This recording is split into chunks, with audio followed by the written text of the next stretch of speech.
My name is Erica, and I never thought I'd be caught up in a family drama that would change my life forever. At 29, I was living a pretty ordinary life in the city. For the past 5 years, I'd been working as a secretary at GlobalTech, a big corporation downtown. It wasn't glamorous, but it paid the bills for my small rented apartment. Weekends were my escape. I'd throw myself into dance classes, losing myself in the rhythm and forgetting about the pile of paperwork waiting for me on Monday. It wasn't much, but it was my life, and I was content. Family, though? That was complicated. I had a younger sister, Emily, who'd always been the golden child. From the day she was born, our mother doted on her like she was made of spun sugar. Dad, well, he just fell in line with whatever Mom wanted. It was always Emily this and Emily that. I tried not to be bitter, but it was hard not to feel like a shadow in my own family. As years went by, the distance between us grew. Phone calls became less frequent, visits even more so. I'd see pictures on social media of family gatherings I wasn't invited to, Emily always front and center, beaming with our parents.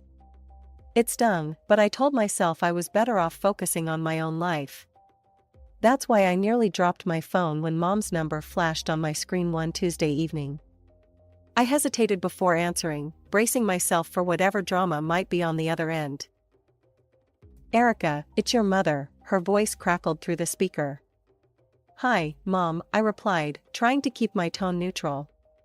Is everything okay? Your father wants to see you, she said, cutting straight to the chase. Can you come to the house this weekend? Saturday at 2 p.m. Don't be late. And with that, she hung up. I stared at my phone, a mix of emotions swirling inside me. What could be so important that Dad wanted to see me after all this time? Part of me wanted to ignore the invitation, to protect myself from inevitable disappointment. But curiosity won out. I'd go, if only to find out what was going on. As I stood outside my parents' expensive home that Saturday, I took a deep breath.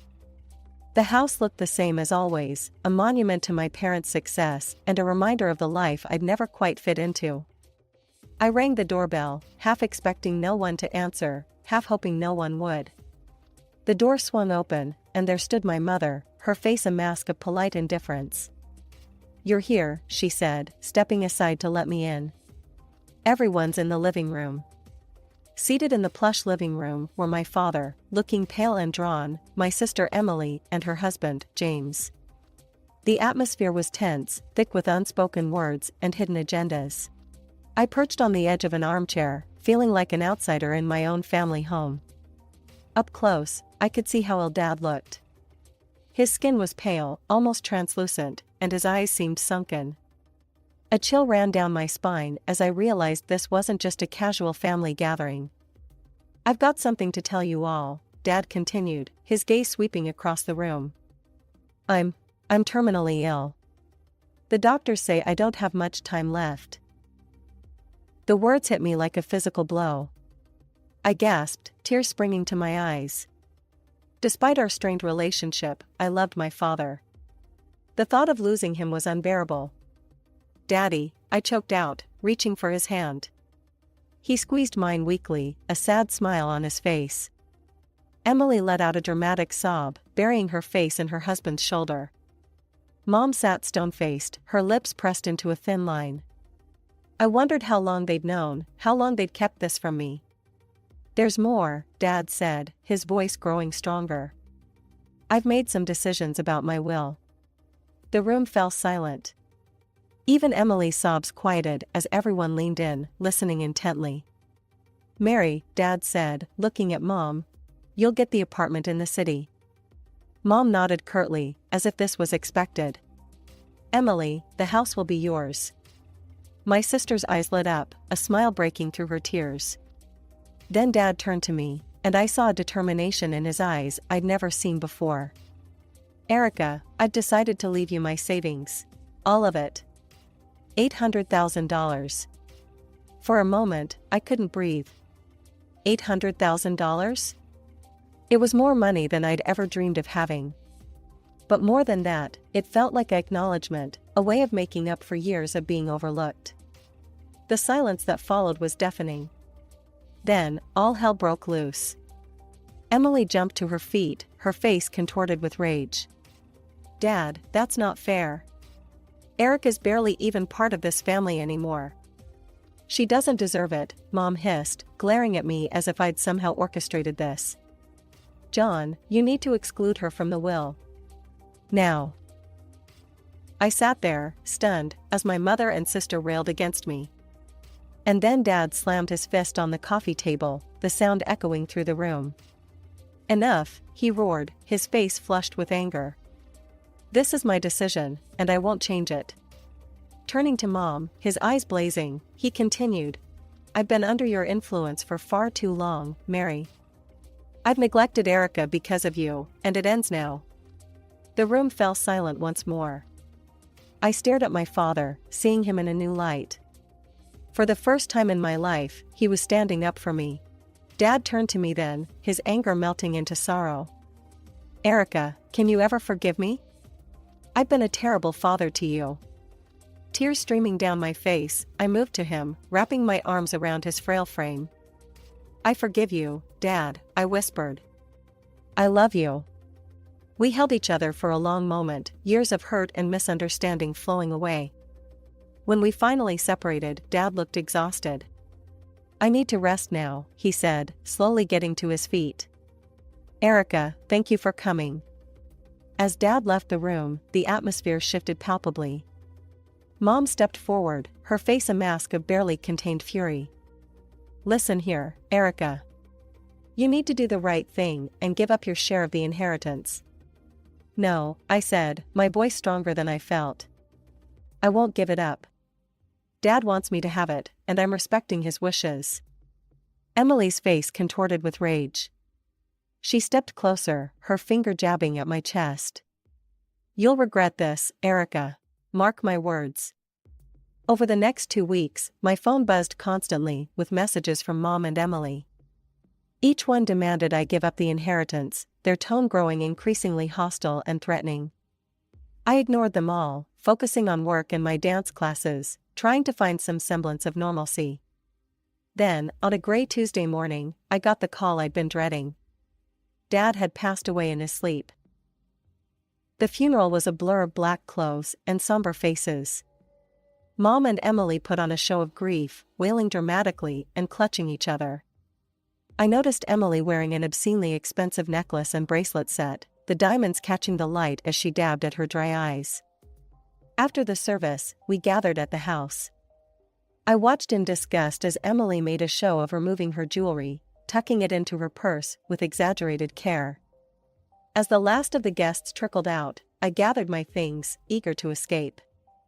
That's when all hell broke loose. "My jewelry!" Emily shrieked, her hands flying to her face in mock horror. "It's gone. Someone's stolen it." Mom's eyes locked onto me, her gaze accusing. Well. Isn't it convenient that the only person who's been here all day is the one who stands to gain so much? I felt the blood drain from my face as I realized what was happening. They were setting me up. "You can't be serious," I sputtered. "I didn't take anything." Emily's husband stepped forward, his voice oozing false concern. "Then you won't mind showing us what's in your purse, right, Erica?" I clutched my bag tighter, my mind racing. I knew I was innocent, but something told me that wouldn't matter if I opened my purse. "No," I said firmly. "I don't have to prove anything to you." Emily's husband pulled out his phone. "Then you leave me no choice. I'm calling the police." As he dialed, I saw a triumphant smirk flash across Emily's face.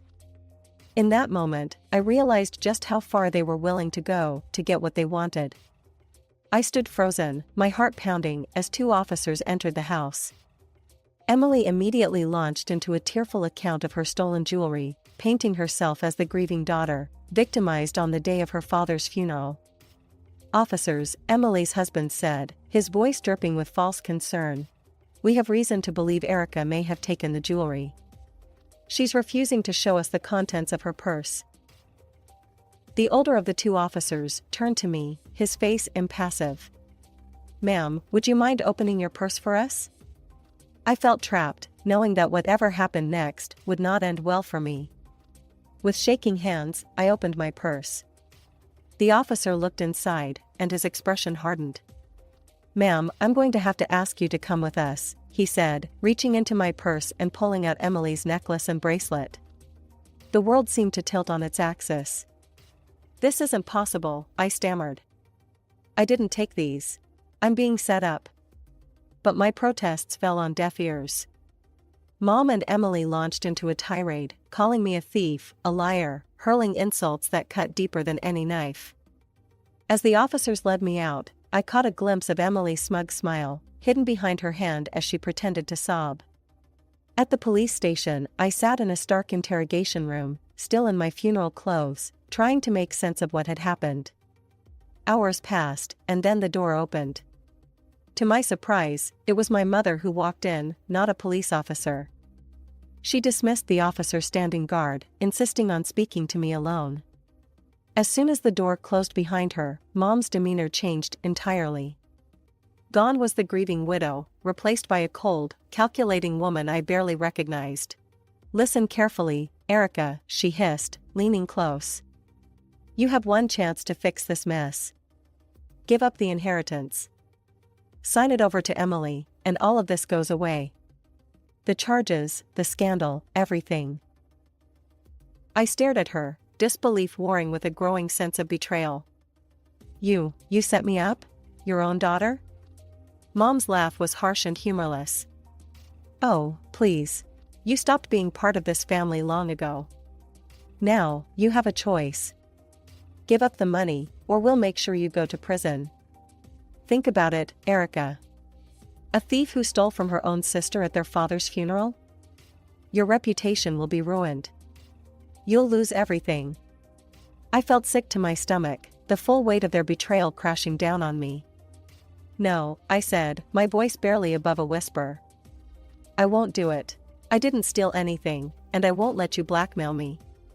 Mom's eyes flashed with anger. "You ungrateful little rat," she spat. "I hope you enjoy prison. Everyone will know what you did, stealing from your own family. You'll be nothing but a criminal, a disgrace." With that, she turned on her heel and left, slamming the door behind her. I sat there, stunned, tears streaming down my face as the reality of my situation sank in. I was released on bail later that night, stumbling out of the police station into the cool night air. My phone buzzed, a message from my boss at GlobalTech. My stomach dropped as I read it. "Erica, I've heard some disturbing rumors. Until the situation is resolved, I think it's best you take some time off. Paid leave, of course. I believe in your innocence, but we need to protect the company's reputation. Take care." I leaned against the cold brick wall of the station, feeling my world crumbling around me. In the span of a day, I'd lost my father, been betrayed by my family, arrested, and now I was on the verge of losing my job. The next morning, I woke up with a renewed sense of purpose. With trembling fingers, I searched online for private investigators in the area. One name stood out, Jack Reeves, a former police detective turned PI with a reputation for solving complex cases. I made the call, my voice steadier than I expected as I explained my situation. "Ms. Thompson," Jack said after I finished my story, "this is a delicate situation. Family conspiracies are never easy to prove. But if what you're saying is true, we'll find evidence. It won't be cheap, though." I thought of the inheritance I was fighting for. Money's not an issue. I need to clear my name and expose what they've done. The next 3 weeks were a blur of clandestine meetings with Jack, anxious waiting, and sleepless nights. I threw myself into my dance classes on weekends, desperate for any distraction from the constant worry. My phone remained silent, no calls from work, no more threats from my family. The silence was almost worse than the conflict. Then, one rainy afternoon, my phone rang. It was Jack. "Erica," he said, his voice grave. "I've got news, but you're not going to like it." My heart sank. "What is it, Jack?" He sighed heavily. "I've been following your mother and sister, trying to catch them discussing the inheritance or the theft. But they're careful, too careful. They never talk about it in public, and I can't legally bug their homes. I felt the last glimmer of hope fading. So that's it? There's nothing we can do? Not exactly, Jack replied, a note of hesitation in his voice. I did find something, but it's not related to your case. It's about your sister. I sat up straighter. What about her? She's having an affair, Erica. I have photographic evidence of her entering a hotel with a young man, definitely not her husband. I also managed to record some of their conversations. It's not flattering to her husband, to say the least. For a moment, I sat in stunned silence. Then, slowly, a plan began to form in my mind. Jack, I said, my voice low and determined, I need you to send me everything you have on this. And I mean everything. As soon as I hung up, I sprang into action. I spent the next hour poring over the photos and recordings Jack sent, my mind racing with possibilities. Finally, I made a decision. I selected the most damning photo, my sister entering the hotel with her young lover, and sent it to her husband's phone with a simple message. Interested in knowing what happened next? Meet me at Café Luna tomorrow at 2 p.m. The next day, I arrived at the cafe early, my nerves on edge. At exactly 2 p.m., Emily's husband walked in, his face a mask of barely contained fury and curiosity. What's this about, Erica? He demanded as he sat down across from me. I took a deep breath. I think you know, James. But what you've seen is just the tip of the iceberg. Over the next hour, I laid out everything I had. The photos, the recordings of Emily laughing about James's age, mocking his performance in bed, discussing her plans to leave him once she got her hands on the full inheritance. James sat in stunned silence, his face growing paler with each revelation. When I finished, he looked up at me, his eyes blazing with a mixture of pain and rage. What do you want? He asked, his voice hoarse. I leaned forward. I want justice, James. And I think you do too. Help me prove that they framed me, and we can both get what we deserve. A few days after my meeting with James, my phone buzzed with a message. It was from him, containing several audio files. My heart raced as I pressed play on the first one. Emily's voice filled the air. Can you believe how easy it was to plant that jewelry in Erica's purse? My mother's laughter followed. I know. The look on her face when the police found it was priceless. Well, she'll have no choice but to give it up now. I listened to file after file, each one filled with their callous plotting and cruel laughter. A mix of vindication and disgust washed over me. Finally, I had the proof I needed. The day of the will reading arrived quickly. I entered the notary's office, my stomach in knots, but my resolve firm. Mom and Emily were already there, shooting me smug looks. James sat quietly in the corner, giving me an almost imperceptible nod. The notary, a thin man with wire-rimmed glasses, cleared his throat. Let's begin, he said, unfolding the document before him. He read through the will, detailing the distribution of assets, just as Dad had explained that day at the house. As he finished, I stood up. If I may, I said, my voice steadier than I felt, there's something I need to address before we conclude. Mom's eyes lit up, and she nodded approvingly. I'm glad you've finally come to your senses, Erica. I knew you'd make the right decision and give up the inheritance.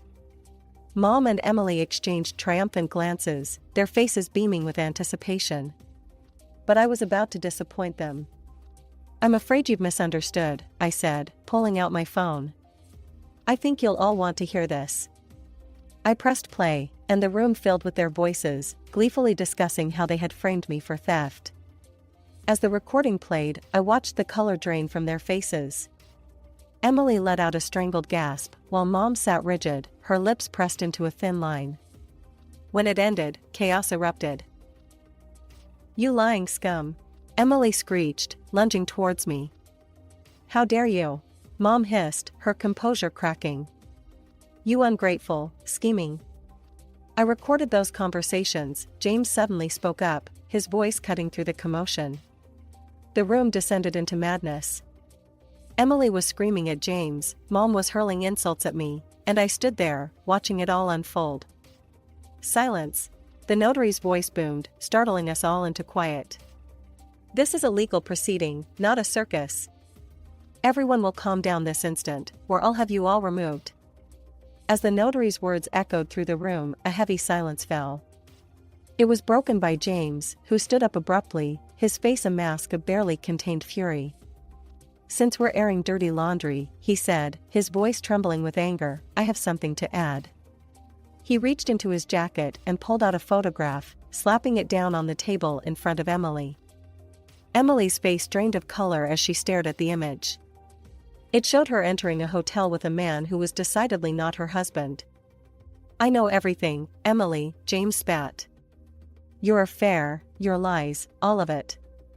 I'm filing for divorce, and thanks to our prenup, you won't see a penny. You'll be paying me compensation for your infidelity.